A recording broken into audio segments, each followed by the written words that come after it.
Hey there!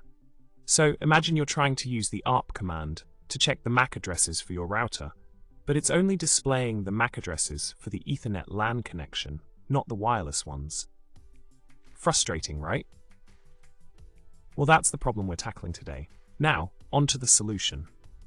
The reason you can't see the wireless MAC address in the ARP table is because the Wi-Fi access point's BSSID, which is used for the wireless link, is separate from the MAC address used in ARP. Basically, it's like comparing apples to oranges. To find out the wireless MAC address, BSSID you're connected to, you can use the netsh wlan show interfaces command. It's a handy trick to uncover the hidden MAC address while you're on Wi-Fi. In summary, when you're scratching your head trying to find the elusive wireless MAC address using the ARP command on Windows, remember that it's just not designed to show that information. Instead, use netsh wlan show interfaces to unveil the BSSID you're connected to. And there you have it, another problem solved.